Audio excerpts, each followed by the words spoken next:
Alright, so we're going to start looking at vectors and how they apply to two-dimensional motion. So just a quick review on what vectors are. Anything that has just a number, right, is a scalar. Volume, temperature, time are examples. Now sometimes a scalar isn't good enough. Sometimes we've got to have direction. In those situations, that's what we have a vector for. So let's say we're here, all right, and we need to travel 1 kilometer, but we don't know which the kilometer is. Is the library here, here, or here? So it's always good to know a direction when you travel. Do you want to go south? Do you want to go south of west? Or do you want to go east of north? Or, you just don't know which direction to go. So that's why we need the direction. So a vector has both magnitude, length, and direction, okay? And so we use magnitude and direction with vectors. Usually we have an arrow. The length of the arrow tells us the magnitude, and the direction obviously is where it's pointed. So very quickly, as you're riding a van on a straight highway, speedometer reads 45 kilometers per hour. What else do you need to specify the velocity? Well, if you're going 45 kilometers per hour, you need to have a direction. North, south, east, west, left, right, whatever, but you need to have a direction. So now we're talking about this walking here. So if we want to get to the library, we walk northwest 1 kilometer, would in theory get you there. However, this would probably be impossible because you're going to walk through people's yards. So how would we get there? Well, we'd walk down this street and up this street and get to that point, right? Distance versus direction. So what we would have to do then is take our distance and break it up into a west component and a north component just to show which way we're going. Now, to resolve a vector, okay, and this is going to be some trig, but you can do this, is that if we know that's 1.5 meters and our angle is 25, we can resolve it into x and y components. And that's what we want to be able to do. And we'll show you the math so it's not so difficult, hopefully. So in a right triangle, you have the angle, and then you have your x and y, and you have your hypotenuse, okay? If we want to find the x component of any vector, we use this. So we take r, which is our actual resultant, and we multiply it by the cosine of the angle, and your calculator does that. If we're talking about the y component, it's close, but now instead of using the cosine, we use the sine of the angle. So to find the x, cosine. To find the y, we use sine. Those two equations, write them down. You'll need them. So here's how you use it. Okay, so you got a tow rope, and it's hauling you up to the top of the slope. Your displacement vector for this is 190 meters, and the angle is 26 degrees. So we want to know how far we've gone horizontally, and then how high up we've gone vertically. And to do that, we use our equations. So if I want to know my x component of my resultant, I take my resultant and I multiply by the cosine of my angle. So to find the x component of my resultant, I take 190, which is my hypotenuse, and I multiply it by the cosine of my angle.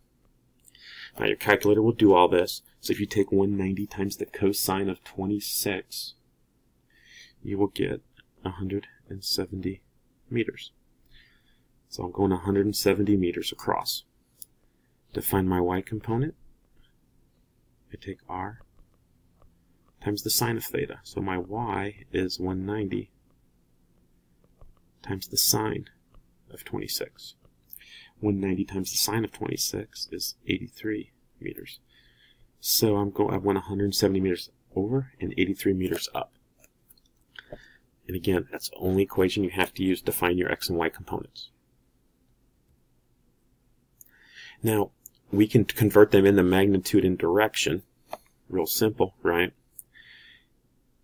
I can say north, and I can say east, and now I've made it a displacement instead of a distance. In the previous example here, we went over and up, or horizontal and vertical, however you want to do it.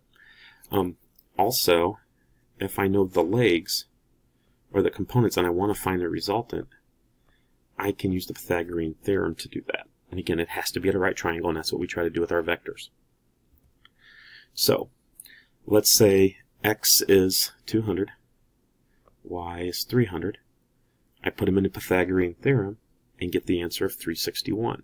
So that tells me that the straight line distance from your home to school is 361 meters, although the distance you walk is 200 over, right? Is 200 over and 300 up. So your distance is going to be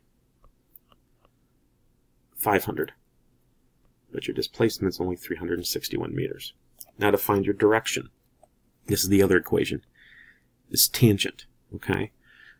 And it looks like a lot, all right? But to find our angle, we do the inverse tan button on our calculator, tan to the -1. We put our y component on top. So in this case, it would be 300. And divided by our x component, which is 200. Hit equal, and we get this angle. So that's the displacement vector for our walk to school. So if we go 200 over, 300 up, and our vector is 56.3 degrees north, 361 meters. So we can find that. So again, we have our equations that we can use. Again, just to review that here, okay? And as long as we use this equation, we can find the angle. So let's give an example here. So we got a skateboard ramp. It'll cover a horizontal distance of 1.33 meters, so 1.33 in the horizontal, and a vertical distance of 0.380 meters in the vertical. We want to find the angle. The angle is the inverse tangent of our y, which is 0.380, over our x, which is 1.33. And that's all calculator mashing. But when I push those buttons, I get 15.9 degrees. So that's our angle. Now if I want to find the length of the ramp, I know the x and y, I just got to solve for my resultant, which is the hypotenuse. So my resultant is the square root of 1.33 squared plus 0.380 squared.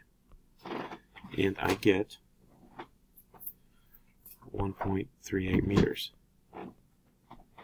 So the length that I'm going up the slant is 1.38 meters at an angle of 15.9 degrees to the ground. Now just a quick thing to think about with the angle. So let's say each component of the vector is tripled. So we have our ramp, okay? But now we triple this. So we go 1, 2. So we triple that. And we go triple this. Our angle, what happens to it? Well, it will stay the same. So if we increase the size of our ramp horizontally and vertically the same amount, our angle will stay the same.